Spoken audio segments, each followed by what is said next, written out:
So I'm going to add my people.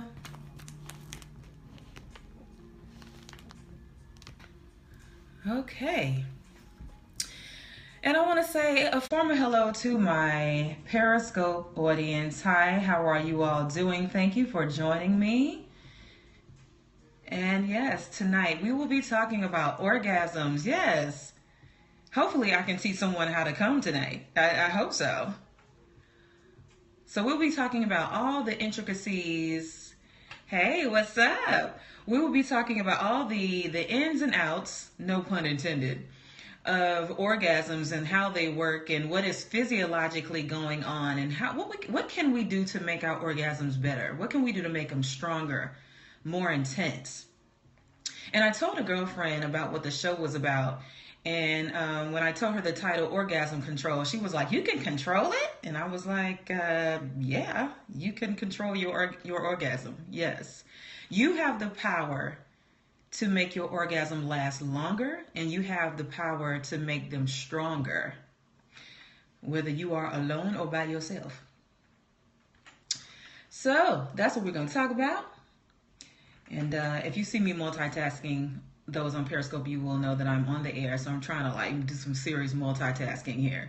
But if you want to see the show after it's aired, after the live broadcast on Periscope, this video will be available on my YouTube channel. All you have to do is search Noni Ayana in the search box, and it will pull up all of my videos from previous shows, along with some other videos that I've done that are not necessarily with me on the air, but just some interesting videos that I've done since I've been practicing sexology for the last few years.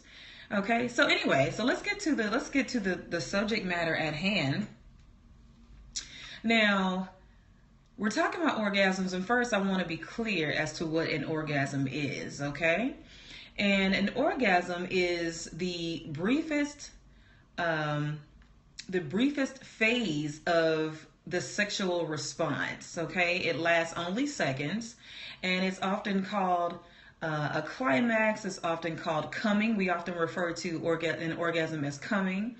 It's often referred to as getting off. And it is the rhythmic pulsing that occurs as your body releases sexual tension. So that's actually what your orgasm is. When you are sexually aroused and you feel that build up, right?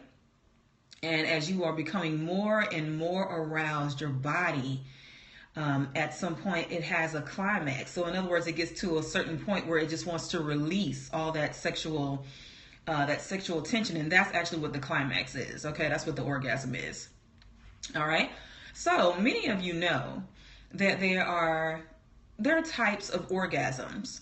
And so far as the basics are concerned, you have the external orgasm, right? And then you have the internal orgasm, right? So the external orgasm is when you are being stimulated externally to an orgasmic state, right? So typically for many people, an external stimulation to orgasm usually involves stimulating the clitoris, right?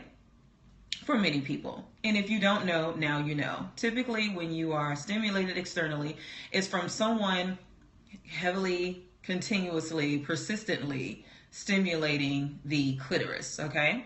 Now, the internal orgasm is internal stimulation, meaning something is happening inside. Something is being stimulated on the inside of the vaginal canal that is causing you to climax. For many people, it's the G-spot, or, known as the G-spot, okay? So that's what's happening. You have the external orgasm, and then you have the internal orgasm, okay? So how does the body respond when you experience an orgasm? Now, you have some people that are looking at my video right now, or you're listening to me on the air, and you may have never experienced an orgasm. And I'm hoping that at some point I'm going to provide you some information that you can use so you can at least experience what it's like to have an orgasm. Okay, so many people, some people shake. Some people, they stiffen up when they're getting ready to come or when they orgasm. Some people want to hold on to stuff, or they don't want you to stop. I've even heard of some people, I've even heard of some people passing out When they orgasm, they literally pass out, right? So I actually want to experience that. I don't want to come so hard that I pass out. That'll probably scare the hell out of my partner. But, you know, we're both versed in CPR. So I want to know what it's like to orgasm to the point where I have passed out. I really do. I want to know what that's like. Anyway, so some people, you know, and men and women, they differ in how they. Thank you for the hearts, by the way. Many men and women differ on what they experience when they orgasm. So if you're watching on Periscope, and what I love about Periscope is that you can comment to me while I'm on the air. So if you have had a real strange experience when you orgasm, please let me know. Whatever that was, okay? And of course, you can always comment to my post on Facebook, or you can send an email to Noni Ayana Show at gmail.com, okay? If you want to tell me your interesting story about what it's like when you orgasm. Anyway, so people respond various ways when they orgasm. And what I want to say about the orgasm is that it's not always the big O. Okay, so somebody says, I didn't have anything strange with an orgasm, but I did make someone pass out. Nice. Okay, thumbs up to you. Everybody, as I was saying, the orgasm is not always the, exactly, take a bow, exactly. The orgasm is not always the big O, as a lot of people, they assume. This is what the media portrays. Yes, someone says, I think I've had a 5-minute one. That is possible. Everybody's orgasm is very different. So some people can have the big O, like that one big finale. And then you have some people that could possibly have 2 or 3 orgasms. You have the multiple orgasm, right? And then you have some people whose orgasm is not really that big, but they're like continuous small orgasms. I don't know if anyone has ever experienced that, where it's kind of like, it's not huge, but you kind of experience these small ripples of climax, like repeatedly throughout the sex. Like some people experience that. And some people would rather have that than the big O. You know what I'm saying? But that's up to, you know, that's really up to you and your body and what you train it to do, basically. But like I said, for some, it's the big orgasms. For some women, it's small, but it's throughout. Everybody is different, okay? Many people learn about or experience having an orgasm through masturbation. That's one of the best ways to learn how to come is through masturbation, because you don't have the distraction of another person. You know your body better than anyone. At least that's the ideal. If you haven't really taken the time to like really play around on your own personal playground, then take advantage of that. Okay, this is how people learn how to come, and this is how they're able to tell their partner what to do to make them come, because they know their body so well, because they've taken the time to like really feel around in certain places, and it's your body. You shouldn't be scared to touch your own body, your own genitals. So, you know, those nights when you're alone and you're under the covers and you happen to be watching a movie, that tends to be my time where I just start, you know, like trickling down there to that area. And, you know, next thing you know, you're making yourself feel really good. Anyway, so masturbation is a great way to learn how to orgasm. I will tell you this, and this may be TMI, but, you know, sometimes as sexologists we share, sometimes we don't. But my first, like, overall body experience when it comes to an orgasm was when I was very young, and I actually learned how to make my clitoris pulsate to the point where so long I made myself climax. I didn't even touch myself. It was literally all mental. And I think I was like 12. And I thought it was super awesome. And then I was trying to figure out how the hell can I do that again? So I think I've kind of lost some of that. When you become grown, you become so distracted that you almost have to learn your body all over again versus when you're young. When you're young, you don't have shit to worry about, right? You have no bills, you have no kids, you have none of that stuff going on in your head. So I think that's why a lot of women are easily distracted and they can't come because they have so much crap on their minds. And we're going to talk about that. But as I was saying before, many people first learn about or experience an orgasm through masturbation, right? Okay, so I have this book called Sex Matters for Women, and I'm going to talk about the G spot briefly. Okay, so the G spot. Oh, somebody said something about those teenage orgasms. Haven't had full body orgasms in my face since 10 years. Oh, in 10 years. Oh, wow. Yeah, like my first one was full body, and I was like 12. And it was amazing. I just literally sat there and I closed my eyes and I just took myself to a certain place, and I just made my body throb and throb and throb until it just climaxed on its own. It was wonderful, wonderful. But the G spot is a small area of erectile tissue felt through the front wall of the vagina that becomes engorged during sexual arousal and is especially sensitive to stimulation. That's the G spot, okay? If everyone knows what the G, we've all, well, let me not say we've all heard of it, but many of us have heard of the G spot, and that's what that is. And here's an interesting tidbit of information for you. Do you know why it's called the G spot? Why is it called the G spot? It's called the G spot because, of course, it's named after a researcher. His name is Dr. Grafenberg. I think he was German. Dr. Grafenberg, G, names begins with a G. He's the one who discovered this so-called G spot, or this area of erectile tissue, while studying. That's what happened with that. It was all in the name of research, and he happened to come across this phenomena, and that's why it's called the G spot, because it came to, it came into our space due to him. Okay. The sensations of an orgasm generated through stimulation of the G spot are described by women as being different from the orgasms generated primarily through the clitoris. Okay, so if some of you that are watching, this book is saying that through their research, women who experience orgasms internally say that the experience of an orgasm externally is very different. Okay, they say that the G-spot orgasms feel like they occur deeper inside the body with fewer pelvic floor muscle contractions, and we're going to talk about the importance of the pelvic floor muscles.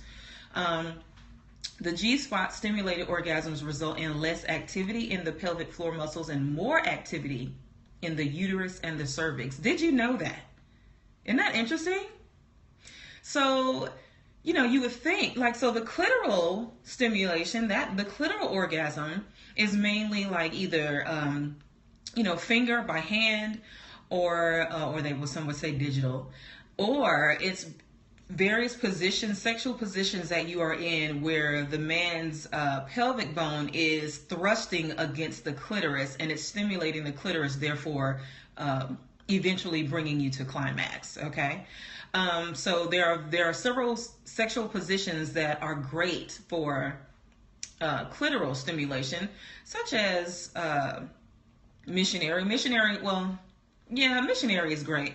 If you position yourself a certain way, missionary is cool. But there are other positions. And I didn't have time to really look up those positions. I know a few, but what I'm going to do is on another show or another video, I will show you all various positions that you can be in that will help stimulate the clitoris, that will more likely bring you to orgasm by way of external stimulation, as I just described earlier. Okay? But going on, the uterus also contracts during orgasm. Did you know that? Some women describe this sensation as intensely pleasurable and satisfying. Other women are barely aware of when it even happens. If a woman has consistently experienced pleasurable uterine and deep vaginal contractions, having her uterus and cervix removed for medical reasons can represent a great loss for her. That I had not even considered, but if you have to have everything removed, this is women who are going through menopause, and some women who are having issues with women who have issues with fibrosis, if they have cysts, ovarian cysts, if they have various illnesses that are specific to women, and you have to get most of your reproductive system removed, it's possible that if you were experiencing internal orgasms, that your orgasms really involved more of uterine and cervix, that it involved more of your cervix or uterus contracting, which brought about pleasure for you. And if you have to get that removed, then you may have to rely more on G-spot stimulation or clitoral. Okay? For those of you who are watching or listening that are in that stage of life where you have to consider other options, if you were experiencing those types of sensations when you experience an orgasm. Okay? So I thought that was really interesting. I didn't know. I knew that that people experience an all over body orgasm, but I had no idea that the uterus itself contracted. I had not even considered that.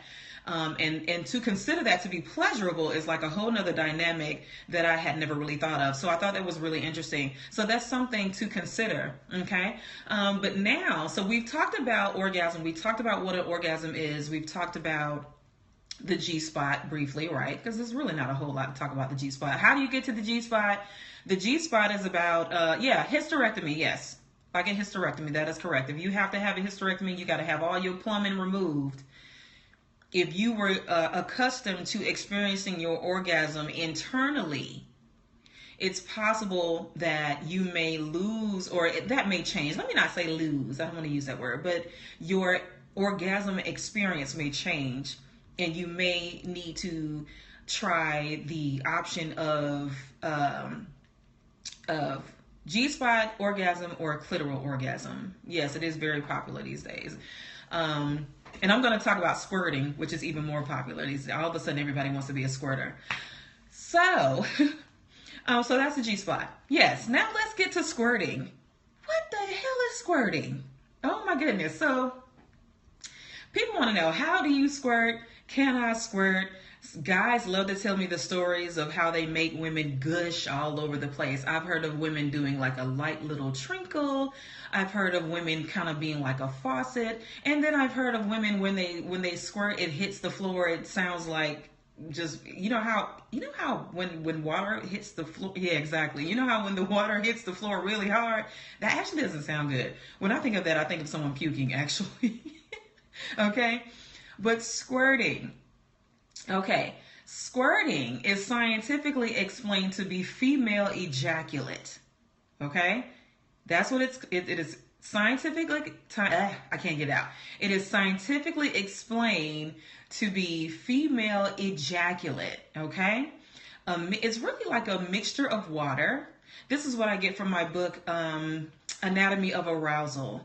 Who is the author? Anatomy of Arousal by Sherry Winston, which is a great book, by the way, for women. If you really want to learn about your body and how your body works, she's a nurse. I think she may be a nurse practitioner, but she's very experienced in women's health. Please pick up that book if you can. It's great. It's not necessarily just for or exclusively for sexuality educators, but it's a great read for any woman that is really wanting to learn how her body works and how to truly learn how to please yourself. Please pick up that book. Okay, Women's Anatomy of Arousal by Sherry Winston. All right, but squirting is scientifically explained to be female ejaculate, which is a mixture of water. It's a mixture of like your body water and gland secretion, and it's gland secretion from the periurethral glands. Okay, also considered to be the female prostate. Okay, so, and there's actually still there was a bit of debate on that. I don't know if they've come to an agreement. Scientists have come to some sort of consensus that indeed is the female prostate, but that is what is being presented in research as of right now. It was up for debate many, many years ago, but I think they have come to accept or to agree at least that a part of the female anatomy consists of a female prostate, okay, which is also known as the Skene's glands, which is actually very close to the urethral opening, okay. And these glands secrete fluid, okay. And so what is happening here is that when you squirt, Because many believe that when you squirt, the fluid was coming out of the vaginal opening, right? But actually, when you squirt, that fluid is coming, it's coming out of your urethral opening where you pee. So a lot of people thought it was pee, okay? But Miss Sherry Winston here says it's not pee. It's actually ejaculate, just as a man ejaculates, okay? Because if many of you all know that anatomically we are pretty much the same, we all come from the same like embryonic tissue until certain things happen where the embryo forms into the female sex or the male sex. But just so you know, the labia is what turns out to be the scrotum on men. And the clitoris is actually what turns out to be the penis on men. So it's actually like a little penis, right? And we can get more into this, but I ain't got the time for all that. I have to do that on another show, okay? But I'm just saying that we all start out with the same types of, from the same embryonic tissue, except one turns into one thing and, you stay female, okay?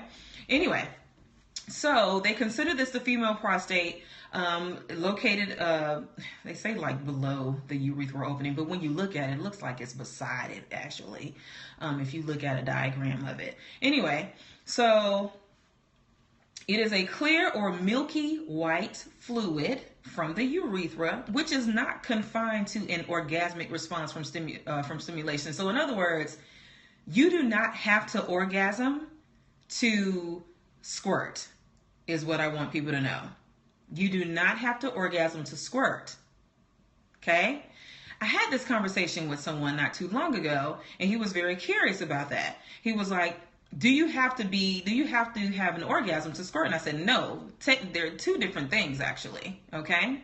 So one is not necessarily, now a lot of times when one squirts, it is due to an orgasm, yes. But you can orgasm without squirting.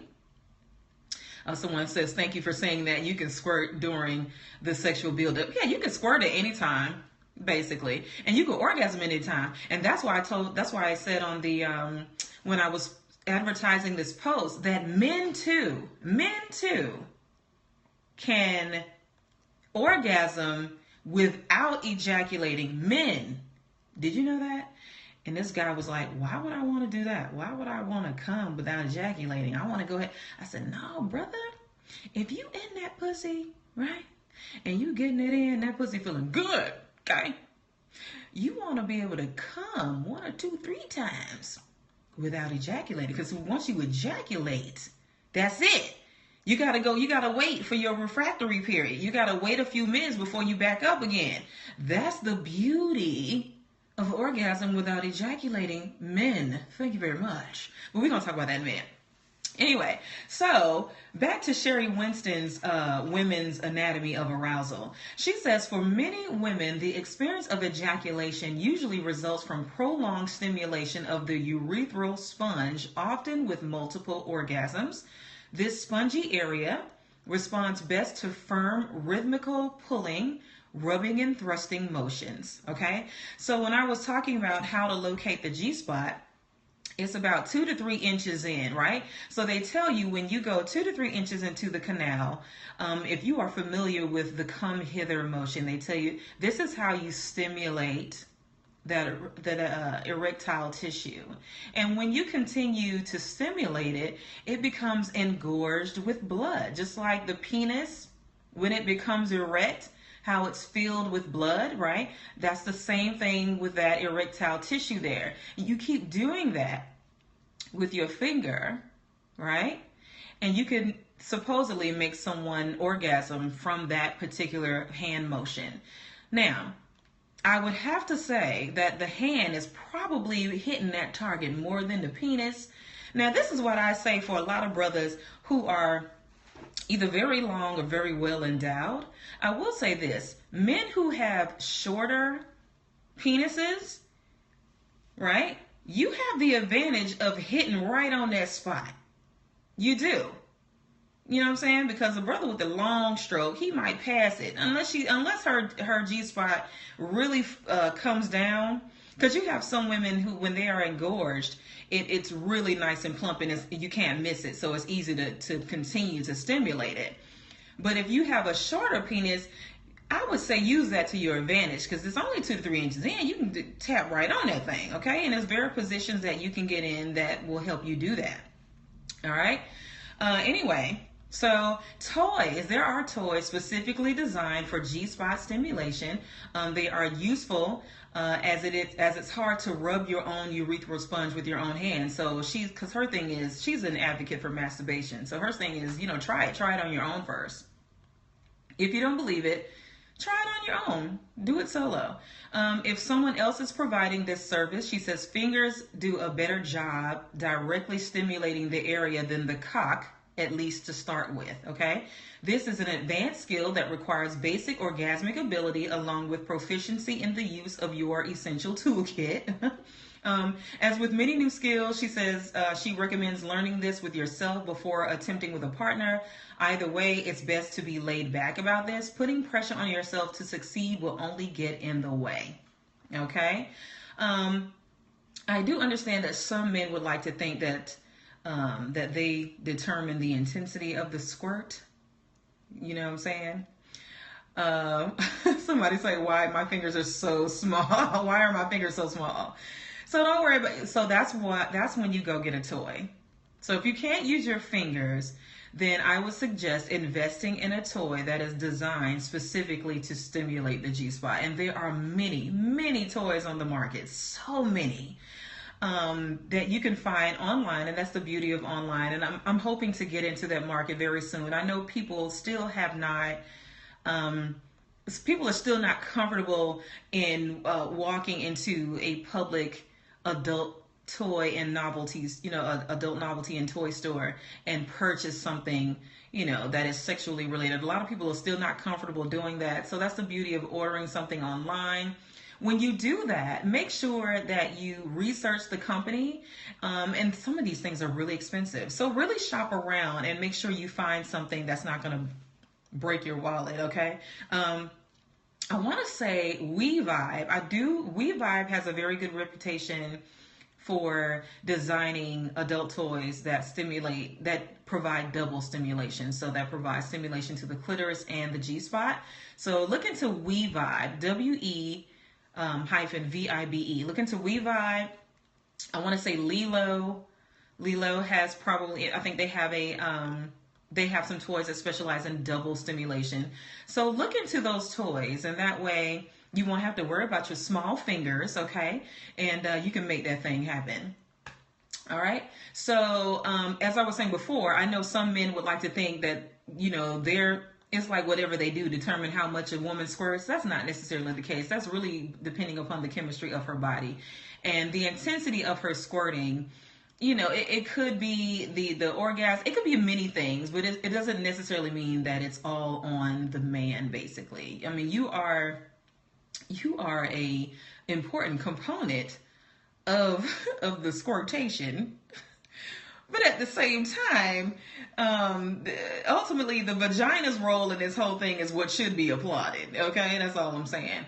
Can all women squirt?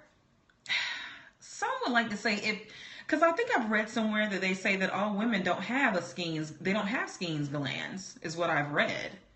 All women don't have a female prostate. I don't know if that's true or not, but this is what I've read in some scientific research. So they're saying if you don't have that, then you cannot squirt, is what they're saying.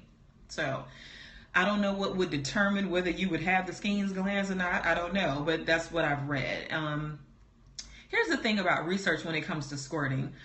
A lot of scientists really just don't know. There are articles everywhere. But we, as sexologists and sexuality educators and therapists and researchers, to be honest with you, the woman's body is so complex. And that's why you'll notice that there's more medications and there's more product and things out there for men when it comes to like things you can orally take or medically prescribed products when it comes to enhancement or when it comes to libido, and it's all for men. Most of it is for men. And a lot of that is because it's still a very male, sexuality is still very male driven in society. Okay. So that's part of the reason why a lot of research is really not done on women. So we're really just getting to the point where women are starting to be researched. I will also say it's difficult to do research with women because so many women are so like inhibited, and it's there's so many social influences that many women won't take part in studies because a lot of women they feel a certain type of shame, or they feel uncomfortable about their sexuality being studied in that way. So we still have a long way to go when it comes to research for women, okay? But when it comes to squirting, it's still a lot of stuff they don't know, to be honest with you. But what I've just mentioned, I think, are the very basics of it. And it's kind of like what everybody kind of sort of agrees on so far as medical doctors and research and scientists and things like that, okay? So we do know, we do agree that it's female ejaculate, that it's pretty much from the female prostate, that it is a fluid that is not urine, because some people still want to argue that it's urine. As a matter of fact, there's a recent article out saying that it's urine. So we still don't know what it is, but you can have women you can test your own squirt. You can test your own fluid to see if it's urine. I mean, hell, if you just want to know, you can just make yourself squirt and find out. It's as simple as that. But anyway, so as I was saying, how can you learn how to squirt? Okay, so here's the deal with that. Okay, first I would suggest, now you have some women who they already know how to squirt, so that's fine. But what I would suggest you do is if you want to learn how to squirt, I would say try through masturbation first, okay? Because learning how to squirt or even orgasm seems to be less of a distraction. There's less pressure, there's less anxiety, there's less worry or concern, or fear of judgment when you are practicing on your own versus if you are with someone. So I would suggest that you learn on your own through masturbation, okay? And as I was saying to the person on Periscope who was worried about their small fingers, if you are concerned about touching yourself in that way, please go purchase a toy, okay? So if you want to learn how to squirt, what's happening is, and what is the common thing, and what I've experienced, is when you are about to climax, right? It feels as though you're about to pee. If anyone knows, you know what I'm saying? When you are about to come, it feels like you want to pee, right? So what you are essentially doing is you're going to just go ahead and pee. But it's not pee, it's going to be the ejaculate, okay? So what I say is just lay down a towel. Because if you're so afraid it's pee, grown folk really need to learn how to experiment and just play. Just have a day where you just play. I know every now and then you want to make love and be all lovey-dovey and serious and hold each other in each other's arms and be sexy. But at the same time, sometimes you just want to have fun and just see what your body can do. Okay, a lot of times that's the only way you're really going to learn. If everybody is feeling like they have to fulfill this role and be these actors and make sure that they're putting it in right and taking it out right and filling you up and all this stuff, yes, thank you for mentioning that. Someone says pee before you start so you know your bladder. That is correct. As a matter of fact, I think I had that in my notes. I just didn't get to it because I got all sidetracked. Thank you for reminding me. That is very true. Please make sure you pee first before you do your little test there. Pee first, empty your bladder, and not only will this decrease the chances of you peeing, but it'll help kind of relax your mind. So it's like, okay, I peed, so it probably won't be pee. You know what I'm saying? It's up here. It's all up here. It's all up here. Okay, so thank you for reminding me of that. So, lay that towel down. And it could be you and your partner, but I was just saying, by yourself because it's less distraction that way. Lay that towel down. Either you can do this via clitoral or you can do this via G-spot. If you have the toy, then you're going to stimulate the G-spot. That's fine. Or you're going to stimulate the clitoris. That's fine. But what you're going to do is what you're going to do, instead of that feeling that you have to pee, go ahead and release it. You know, like pee. If you feel like that's what it is, just go ahead and release yourself. And you kind of bear down. You kind of bear down, and you're using those pelvic muscles to bear down and help release that energy. And what's going to happen is just the fluid is going to come out, basically.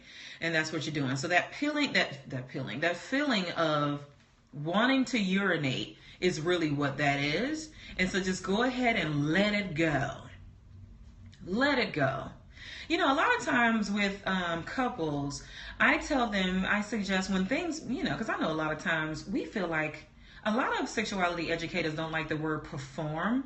They don't like to use that word, because when you say perform, it's like we're on a stage and everybody's watching, and it puts a lot of pressure on people to sexually, quote unquote, perform. Okay, so to get your mindset out of that space, I suggest to couples to put aside a play date. Have a play date, okay?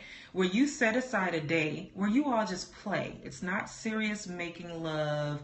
It's not all the lovey-dovey stuff, the typical stuff that you all do, the typical sex that you all do, whatever it is.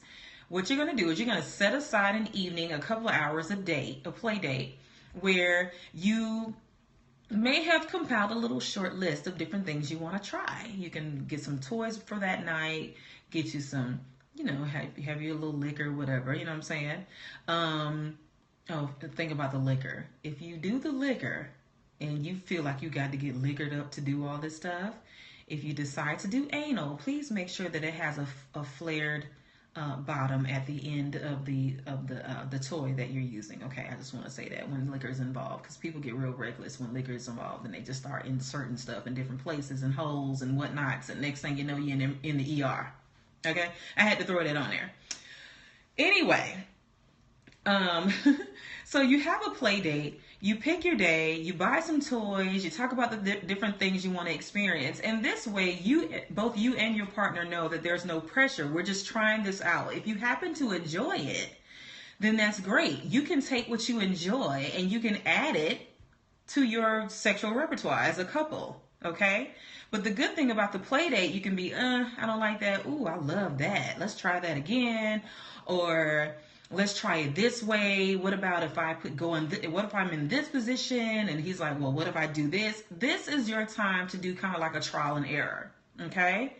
So that's great. So when you finally have your night where it's heated and there's a lot of passion and there's the two of you are really focused on each other and whatever, now you can truly do the things that you enjoy because you've already practiced it or learned it or figured it out or whatever. That's the purpose of the play date. Okay, so please try that. Okay, back to the squirting and orgasm. When it comes to the play date, that is a time when you can test out the squirting. And if you're really into your partner, he's not going to care what you do. If you pee, you pee. Y'all, you know what I'm saying? Like, if you lay down and he looking at you and y'all doing your little thing or whatever, and if you pee, you know, you can tell him beforehand, look, it might be pee. I don't know. And he'll be like, I don't give a fuck. I want to see you squirt. That's what he going to say. Simple as that. All right. So it should be fun. It should be fun. It should be enjoyable. You should be able to talk about it afterwards. You know what I'm saying? Enjoy the sex. Enjoy it. We don't talk about pleasure enough. We talk about fucking. We talk about sucking dick. We talk about eating pussy. We talk about hitting it from the back and all this kind of stuff, beating that pussy up. We do all that. But nobody really talks about the pleasure of sex. Like, how does it feel? It feels great. It feels wonderful. Sex is supposed to feel good. I mean, I don't know if we weren't given these wonderful sensations and body parts just so they can be hanging off of us. I don't think so. I think we're supposed to use it. You got a clitoris. And scientists they've pretty much said, that's what the clitoris is for. The clitoris is for enjoyment. There is no other purpose of the clitoris. Now, some argue that orgasm some kind of way helps conception. I've heard of that. I've read some research on that you're more likely to get pregnant if you orgasm during the sex, that all this kind of stuff. However, okay, still it's about pleasure, and it's everything is supposed to be good. It's supposed to feel good. There isn't supposed to be any pain unless that's something that you into. But I'm saying for the most part, it's not supposed to hurt. Okay.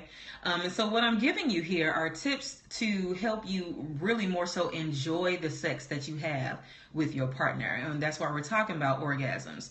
Okay. So, and someone says God created it. Okay. So my thing is, it's there. God created it. It's good. Use it. Okay. So anyway, so yes, please consider masturbation as a kind of like a way to learn how to squirt. Using dildos, adult toys. They have several medical devices. When practicing alone, I want to tell you this: when you're practicing squirting or even orgasms, how to reach an orgasm. And everybody has a different technique. I've said this before on the show, but it might have been Masters and Johnson that conducted a study with several women on masturbation, and they were saying every woman had their own technique. There was no woman that was the same. Okay, and I found that fascinating. So everyone develops their own technique on how to stimulate the clitoris to make them orgasm. I will say, guys, when it comes to the clitoris, I know in porn that they like to tap it really hard or beat it with the penis. I just want to say everybody doesn't like that. Okay? Everybody doesn't like that. No. Sometimes the clitoris is very, very sensitive. To my understanding, there are over 8,000 nerves in the clitoris, more than the penis. Okay? So you don't have to beat it. You don't have to be hard. You don't have to be rough with the clitoris.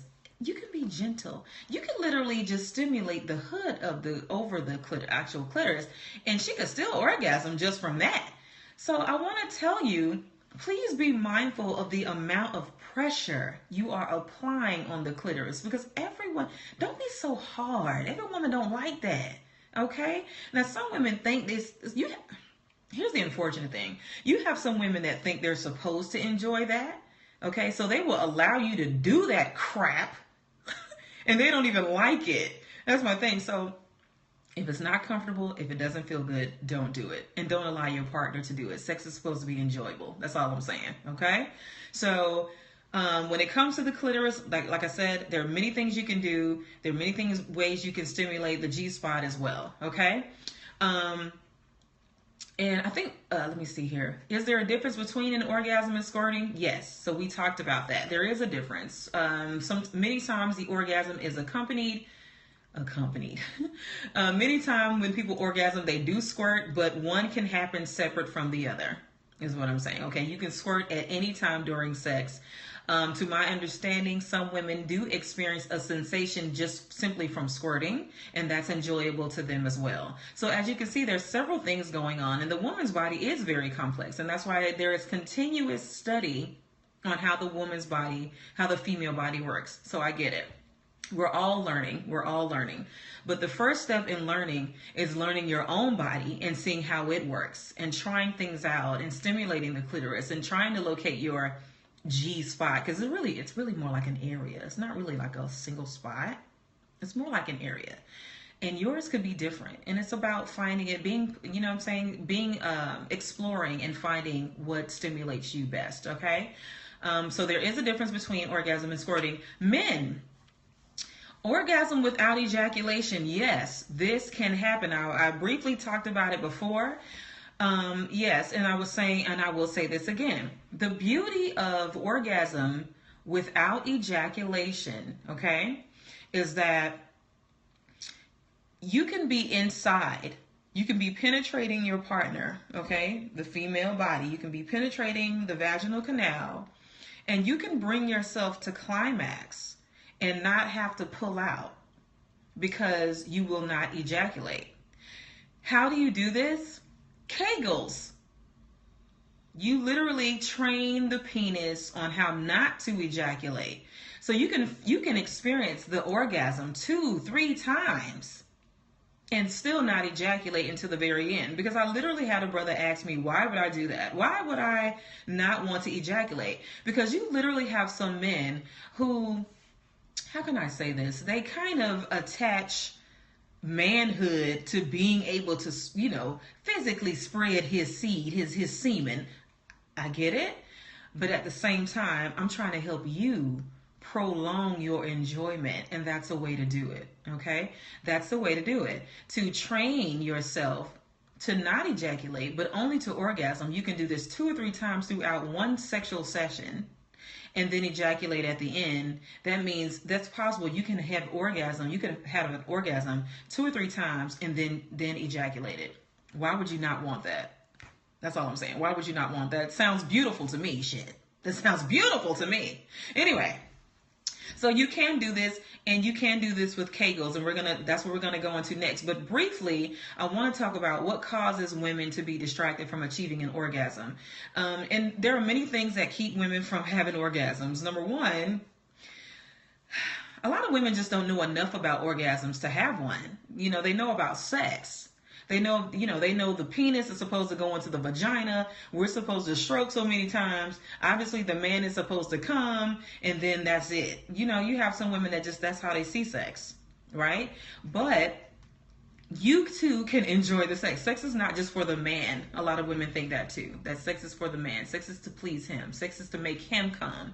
And as long as he's okay, I'm okay. But for you two women, you can enjoy sex, and it can be just as pleasurable for you as it is for him. Okay? So it's really about pleasing each other. That's really what the sex is supposed to be. It's supposed to be about pleasing each other, not just me pleasing him. Forget that. I need mine too. Is all I'm saying. Okay? So what distracts women from achieving orgasm? Their views about sex overall. A lot of women see sex as dirty, something that is to be controlled, something that is, almost demonic, something that is evil. Sex is evil. Your views about sex can distract you psychologically from being able to focus enough to enjoy the sex to reach a climax. Okay. Religion can keep people from climaxing. If you believe that sex is supposed to be within the matrimony of the bonds of marriage and all that good stuff, right?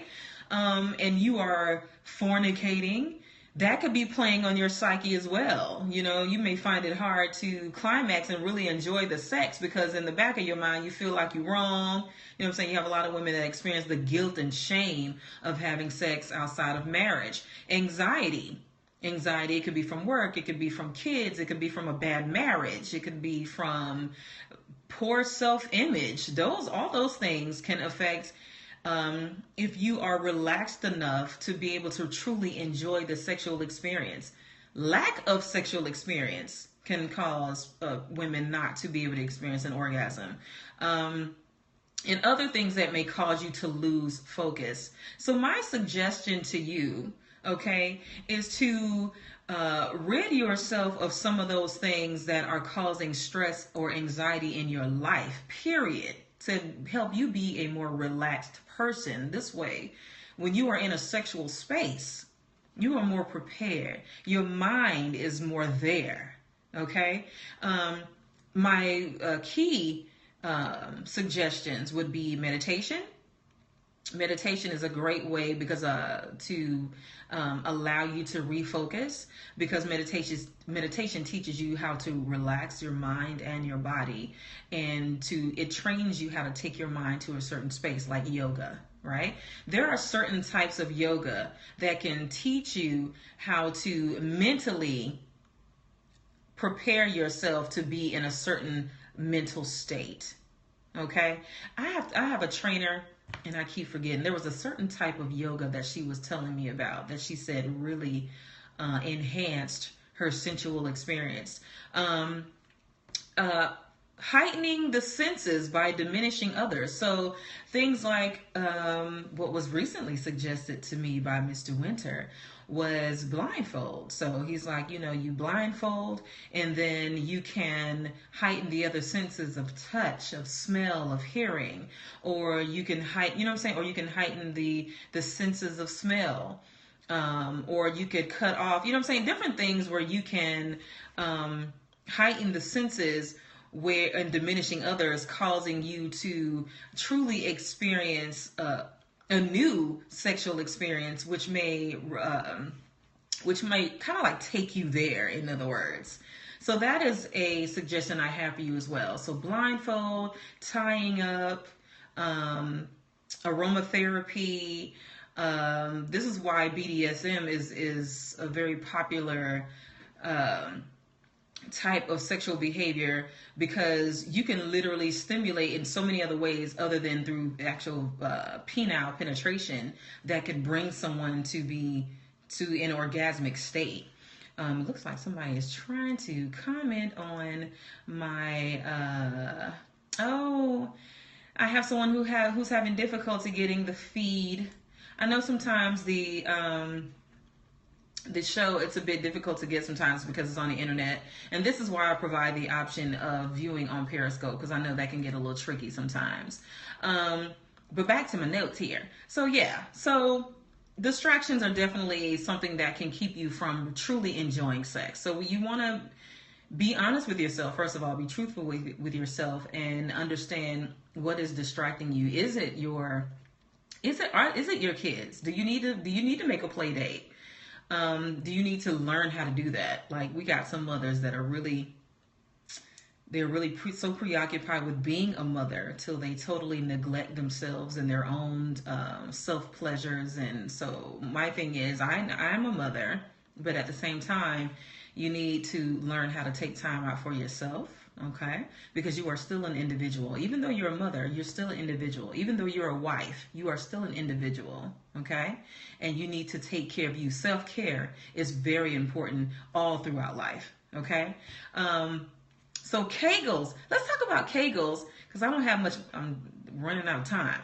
Kegels. Okay? Exercising the pelvic floor muscles. Okay? Which also helps with treating urinary incontinence or any type of condition which causes leakage when laughing, coughing, sneezing, or exercising. Okay, pelvic floor exercises is good for that as well. But pelvic floor exercises is also good for helping you control your orgasm. You can intensify and lengthen your orgasm by strengthening your pelvic floor muscles. Why? Because those are the very muscles that are contracting when you orgasm. Okay? That's why it's so important. And I was literally so in awe of, not just from doing the research for this particular show, but period. I'm like really, really thinking of finding a way to like be a professional in pelvic rehabilitation, because wow, it's fascinating. Anyway, so toys, Kegel suggestions for lazy, inconsistent folk. Yeah, I got some. That's funny. Oh man. Yes, you have toys to use for pelvic floor muscles, muscle exercise. Benoit balls. If you ever heard of Benoit balls, they're tiny little balls. I don't have them with me. I typically have something to show you all so you can see what various toys and devices look like. But I'm going to save that because next year, as of 2016, I'm going to include a new series of videos where I will be reviewing various products and letting you know which product I feel is worth you spending your money, because a lot of these toys that are out here, because pelvic floor rehabilitation is a growing thing, and it is growing among professionals, and people are really starting to the topic itself is starting to become more popular, and because of that, there are more products coming out, and these things are not cheap. Many of them, You have some pelvic floor exercise devices that cost $100, $200, literally. So, and then you have the Benoit balls, which I think are kind of like on the cheaper end. You can get those for maybe 20, 30, $40. Okay, the Benoit balls. And then you have the Yoni eggs, not the Noni eggs, but the Yoni eggs, Yoni. You have Yoni eggs that people use. Both the Benoit ball and the Yoni egg is really to insert into the vaginal canal, and you are to hold those for a certain amount of time. You should be able to hold it and release it, hold it and release it, and that's just kind of teaching you how to control it. So for the lazy people, who don't want to do a whole lot of work or spend a whole lot of money on various devices to help you with your pelvic floor exercises, what I suggest is controlling your urine. That's the cheapest way you can do it, because you gotta pee. You gotta pee. So when you go to the bathroom and you pee, you can use those muscles by controlling your urine stream. You can stop it. You can control the flow of your urine. You can bear down and make it come out harder and faster. You can slow the stream up, where it kind of like when you first turn the faucet on, it's just like this flowing stream. You can make it do like that. So there's many things you can do if you want the cheap version. That's the cheap version, okay?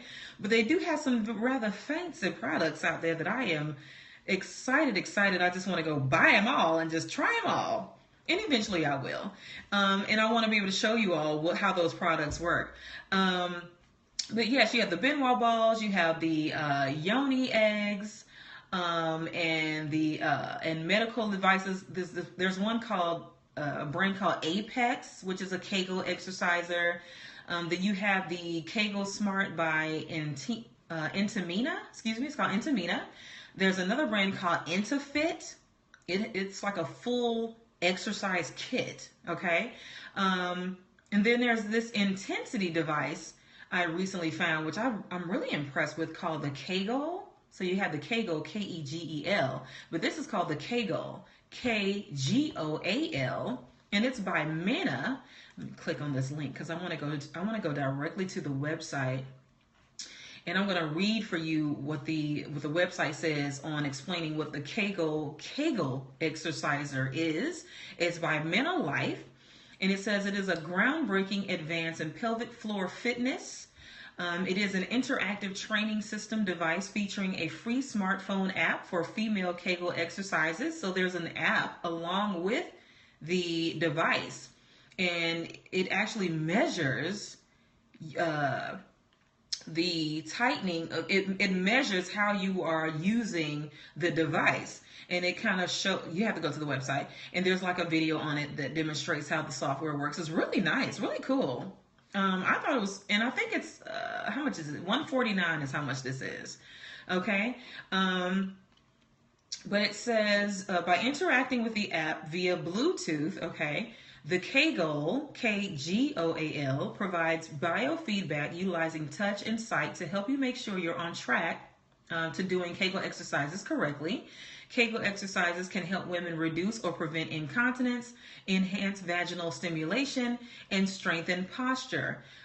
Take very little effort, and now with the help of the Kegel can be fun and interesting. It features a squeezable pillow section with a vent to adjust air pressure, which allows you to tailor fit the Kegel to your body's unique anatomy, even as it changes over time. In tracking your progress, the Kegel will show you how your body has changed and developed since you began using it, which can help you, along with your doctor or physical therapist, better understand your body and optimize your health. Wonderful. Wonderful. So I'm looking forward to purchasing that and let you know in my review next year how that works out. Okay, so that I thought that was pretty cool, but it's called the Kegel, Kgoal, and it's by Mena, Minna Life. I think I'm pronouncing that right. I don't know if it's Mina or Mena, but Mena Life is what I'm gonna say. All right.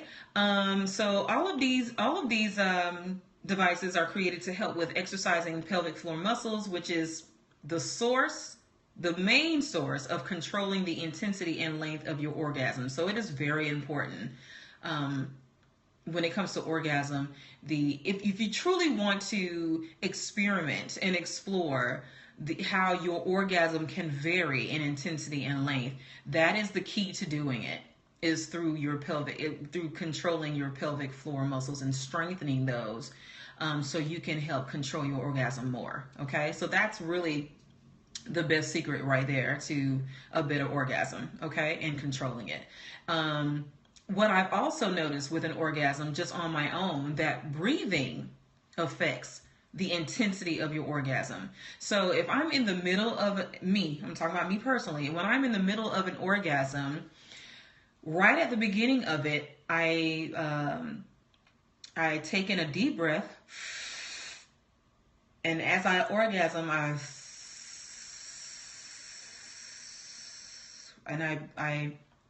slowly exhale is what I do. And as I'm exhaling, I'm bearing down and I'm pushing the orgasm out. And boy, I tell you, you feel it when you do it that way. Now, that's just me. You want to try the Noni technique? You can try it. And hey, email me and let me know how that works. NoniAyanaShow@gmail.com, because I really want to know if it works for you like it works for me. It's awesome. Okay? So yeah, so now, like I said, all of these devices, except maybe the Benoit balls, are pretty costly. So next year I will be doing a series of videos of reviews to let you know my thoughts on how these devices work, and if I feel like they are worth you spending your money, because I know these days everybody they're not walking around with $200 or $300 extra $200-300 for a device to help them with their Kegels. Everybody's not doing that. So, but I am, for one, I'm interested in what's out there, and I want to know if it works. So I'll be letting you know very soon, sometime next year. Okay. Yes, men can do Kegel exercises, and they actually have devices for men as well. Did you not know that? I had to look some up because I was like, really? I wonder what that is. Because, for the women, you insert that, right? So I'm not sure what it is for the men. Let me see. Let's see. I got to look up this site because my link is not working. So I found that the Mayo Clinic offers a bit of information for men, Kegel exercises for men. So they say Kegel exercises for men have, it helps with urinary or fecal incontinence, dribble after urination, usually after you've left the toilet, right? So men, if I have some men listening, listen to this, okay? This is straight from the mayoclinic.org. It says how to do Kegel exercises for men. First, you find the right muscles, okay? To identify your pelvic floor muscles, stop urination in midstream or tighten the muscles that keep you from passing gas. These maneuvers use your pelvic floor muscles. Once you've identified your pelvic floor muscles, you can do the exercises in any position, although you might find it easiest to do them lying down at first. Perfect your technique. Tighten your pelvic floor muscles. Hold the contraction for 3 seconds and then relax for 3 seconds. Try it a few times in a row. When your muscles get stronger, try doing Kegel exercises while sitting, standing, or walking. Okay? Maintaining your focus. For best results, focus on tightening only your pelvic floor muscles. Be careful not to flex the muscles in your abdomen, thighs, or buttocks. Avoid holding your breath. Instead, breathe freely during the exercises, and they're saying repeat this 3 times a day. Aim for at least 3 sets of 10 repetitions a day. It says don't make a habit of using Kegel exercises to start and stop your urine stream. Some doctors think this could cause a bladder infection. Okay, so there you go. So if you want to look that up, that is on mayoclinic.org. Just go search Kegel exercises for men. So I thought that was really interesting, and I thought I'd add that little tidbit there. All right. Added notice. Kegel exercises for men, that also helps for premature ejaculation as well. But another note, while I was researching orgasms and Kegels and all that good stuff, I realized another great use for lubricant. Last week I talked about condom safety and personal lubricants, and I realized after reading about the Kegels and different things like that, that I found another really good reason for regular use of lubricant. I have a lot of women who kind of, I don't have no problem getting wet. I got some men that say, well, I ain't got no problem. No. And I'm like, I feel you. I'm not saying that you're not good or that you can't arouse your partner enough for her to, you know what I'm saying, to get her wet. I get it. But what I realized was that regular use of lubricant minimizes the wear and tear of your vaginal walls. Okay. And so personal lubricant actually, it can help maintain healthy vaginal tissue and minimize shrinkage of the vagina over time.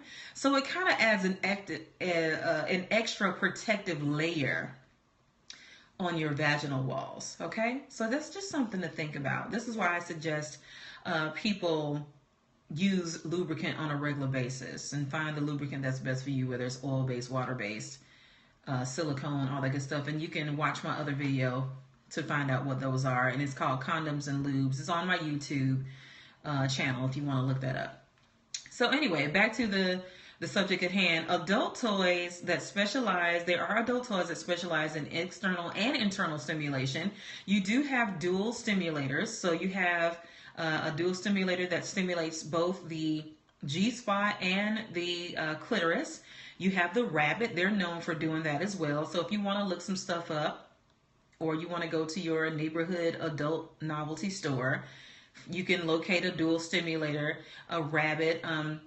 There's also the dual pleasure vibrator, right? So not only does it stimulate both externally and internally, there's a vibration sensation. So that's something to consider as well. I also found a toy called the three-way lover, where it actually stimulates the clitoris, the vagina, and the anus all at the same time. And that sounds like a party, is what I'm saying. So that is something to think about. Something else to think about, which I cannot ignore, is there is also the possibility of some people rarely or never experiencing an internal orgasm, yet only experiencing clitoral orgasm by clitoral stimulation. There also is a possibility that you have women that may never experience an orgasm at all. Okay? What I want you all to know is that you can still enjoy sex without having an orgasm. People do it all the time. Okay? You can still enjoy the sensation of a penis entering the vagina. You can still enjoy the varying levels of intimacy that you experience during sex. You can still enjoy the closeness. You can enjoy the vulnerabilities, the vulnerable aspect of it. You can still enjoy all of that and not have an orgasm, and it still be great sex, is what I'm saying. Okay, so for those people out there that are orgasm envious, right, or experiencing orgasm envy, don't do that to yourself. If you are still enjoying your sex, then you are still enjoying your sex. If you have your girlfriends and they, girl, you can't come, you can't, don't get caught up in that, okay? Just don't get caught up. And do not shame your friends if they tell you that they've never experienced an orgasm, okay? Because you further shaming them is just going to add pressure if they try to do it, okay? They're going to have your mouth in the back of their head, I gotta do this so I can tell them. No. That's between you and your partner. That is not between you and your girlfriend. So don't let your girlfriends or your guy friends run your sex life. That's the worst thing you could do. Okay? Because after all, they could be lying. They might have had one either. Anyway, and whoever they supposedly giving orgasm to, that person could be lying. They could be faking. People fake orgasms all the time because it's so much pressure to have one or to get one. People fake it. That's how serious it is for a lot of people. Anyway. So my thing is, you can enjoy sex without it is possible.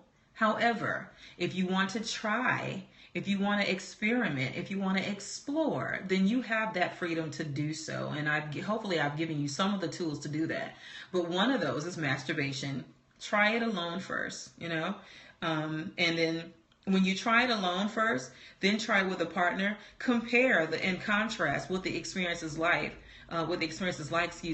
So you'll know what you should focus on and what you should not focus on, and you'll realize what's distracting you with a partner versus without a partner. You know what I'm saying? So you can kind of, like a mental journal. Okay, when I'm with my partner, I'm too busy thinking about if he looking at my stretch marks. I'm too busy thinking about if he noticed, that my pussy is not as clean as I thought. You know what I'm saying? Stuff like that. This is the stuff that be going through women's head. You know what I mean? And so when you're alone, that's what I'm saying, try it alone, because it's less pressure, it's less distraction, and you don't have to depend on someone else to try to bring you to climax. You can just do it yourself, and you can try over and over and over again. And if it doesn't work, you can just try another day. It's not that big of a deal. Okay, it really isn't. It's just about you exploring your body. That's really more important to me, that you explore your body and that you understand how you need to be pleased specifically versus, as opposed to anyone else. It's all the individual. It's all, what I'm saying? It's specific to you. Okay. Don't assume, especially men, don't assume that the same technique works the same for everyone. Just because your past girlfriends told you that they came every time when y'all had sex does not mean that when you get with a new girlfriend or the new wife or whoever, that the same technique is going to work on them. Okay? A new person means a new sexual experience. Okay?